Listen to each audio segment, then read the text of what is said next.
प्यार से कहना दान निकार जी। आज इस रूप में यहाँ अलवर में जो इतना सुंदर समागम और सभी महापुरुषों की वाणी को श्रवण करने का मौका हर एक ने लिया, और ये भाव कि ये संसार में जहाँ नम्रता प्यार दिलों को विशाल करके जीना है, किसी से भेदभाव करते हुए ऐसे मन के विचार नहीं बनाने, क्योंकि हर एक में यही परमात्मा का निवास है। हर किसी के भीतर भी बाहर भी ये एक ही है। हर कोई एक समान है, तो कोई जाति ऊंची नहीं, कोई नीची नहीं, कोई रंग का भेदभाव नहीं, कोई खाने पीने के फ़र्क कल्चर के फ़र्क से कोई श्रेष्ठ या नीचे नहीं होता। संतों ने हमेशा यही सिखाया और आज भी सत्संग में यही बताया कि कैसे हर कोई अपने जीवन में एक भक्ति मार्ग को चुन सकता है। इस परमात्मा ने तो हर एक के अंदर वो पोटेंशियल दिया है कि हर कोई इस परमात्मा स्वरूप बन सकता है।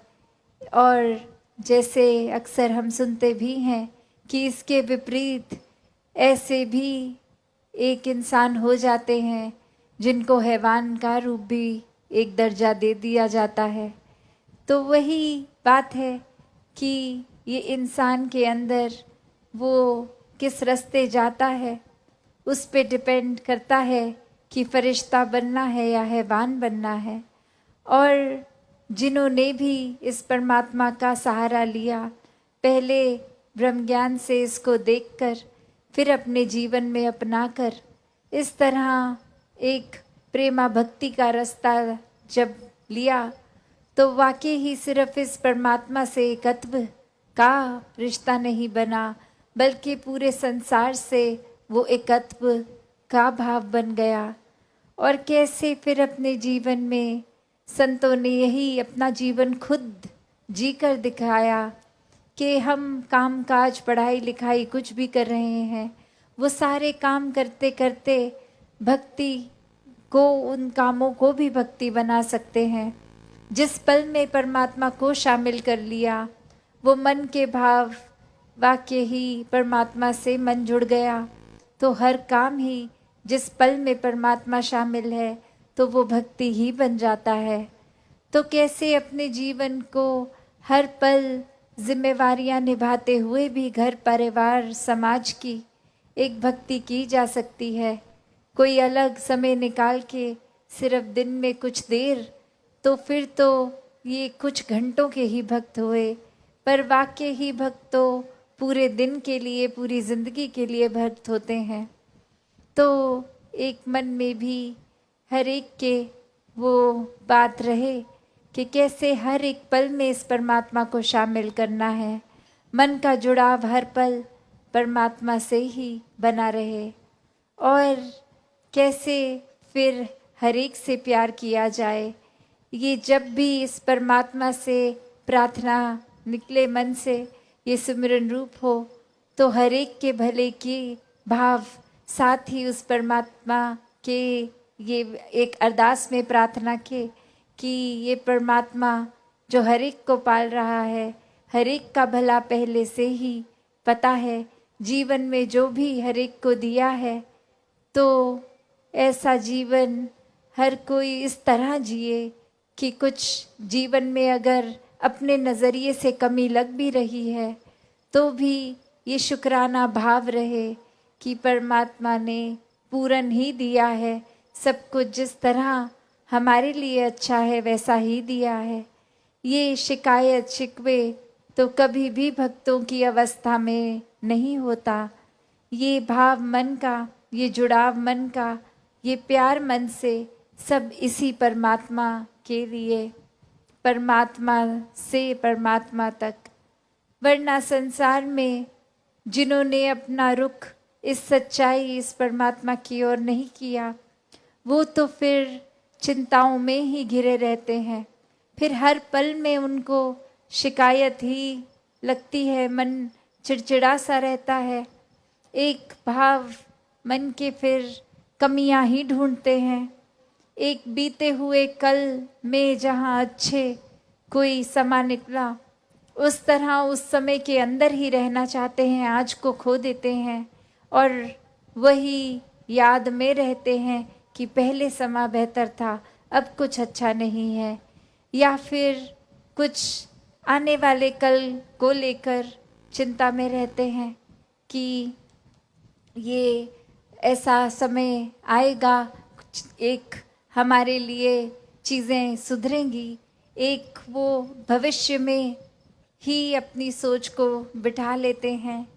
तो बात तो यही है, जो आज है हमारे हिस्से, जो ये पल हैं, ये पल को पूरी तरह तो जिया ही नहीं गया। ये पास्ट और फ्यूचर में ही ये सोच बंध के रह गई।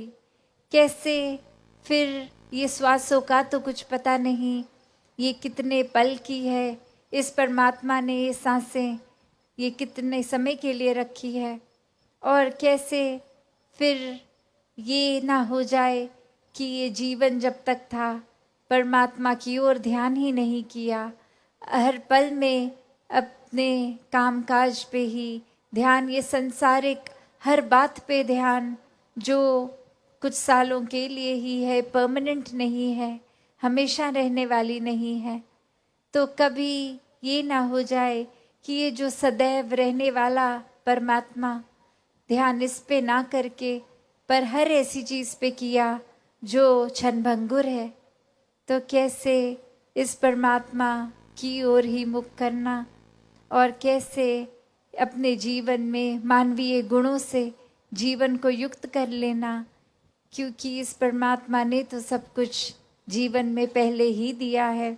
हर एक के अंदर वो भाव आ गए जिस पल परमात्मा आया, और कैसे वो भावों से फिर कुछ समय के लिए ही व्यवहार ठीक रखने लायक जीवन ही नहीं बन के रहता, बल्कि वो आचरण में अच्छाई आती है, क्योंकि ये पता चल जाता है ये सारे मनुष्य के जो गुण हैं, जो ह्यूमन वैल्यूज़, देवीय गुण, ये सब तो एक पहले ही है अंदर, बस उनको जीना शुरू कर देता है ये रास्ता जो इस रूहान, इस इलाही, इस परमात्मा से आया। वो रूहानियत से इंसानियत में तब्दील होते हुए ये सब गुण अपने आप ही इंसान फिर जीने लगता है। तो कैसे फिर वो बात नहीं कि आज का दिन निकल जाएगा, कल कर लेंगे, एक परमात्मा के दर्शन आज नहीं, सत्संग आज नहीं, कल कर लेंगे। तो ये समय ने तो बीतते जाना है। और जैसे बहुत ही खूबसूरती से वो शायर ने भी लिखा कि आज वही कल है जिस कल की तुम चिंता कल कर रहे थे। तो कैसे ये एक हर दिन तो आता जाता है, पर उसको पूरी तरह जीना ही भक्ति है। कैसे इस परमात्मा ने जो पल पल हमें दिए हैं जीवन में, उसको किस तरह से उपयोग में लाना है। क्या इस पल मैं किसी की भलाई के लिए सोच रहा हूँ, या किसी को किस तरह नुकसान पहुँचाना है, ऐसे ख्याल दिमाग में चल रहे हैं। हर एक को अपने अंदर झांकना होगा, ये देखना होगा कि ये हमारा मन जब हम खाली बैठते हैं, पहला ख्याल एक पॉजिटिव डायरेक्शन में है या नेगेटिव, क्योंकि जो ख्याल चल पड़ा वो ख्यालों की लड़ी उसी दिशा में रहती है। और वहीं भक्त तो चेतन होते हैं, कहीं गलती से भी ख्याल कुछ नेगेटिविटी पे आ गया, कुछ बुराइयों पे आ गया, तो वहीं उस ख्याल को रोक लेते हैं, वो आगे ये लड़ी कंटिन्यू नहीं होने देते। एक ख्याल से दूसरा ख्याल इस लूप में रहता ही नहीं है। फिर जैसे ही मन में कुछ बुराई आई भी, तो उसी समय सुमिरन करके इस परमात्मा से ये क्षमा मांगते हुए बख्शवाते रूप को।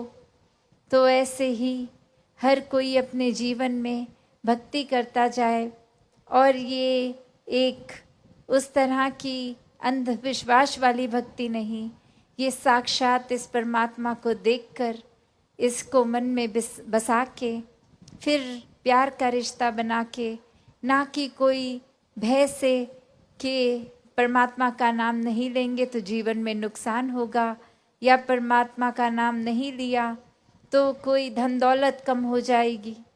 पर सिर्फ और सिर्फ बिना किसी सौदेबाजी के यही भाव मन का हर एक का कि ये प्यार है परमात्मा से, तो जिनसे प्यार होता है उनका एहसास तो मन में, ये सोच ये ख्याल उन्हीं के इर्द गिर्द हर समय घूमते रहते हैं। चाहे वो कोई भी उम्र के हों, वो भक्त हर समय प्राथमिकता परमात्मा को ही बनाते हैं। तो दासी और समय ना लेके इन्हीं शब्दों से आज्ञा लेगी। सत्संगत जी, धन निरंकार जी।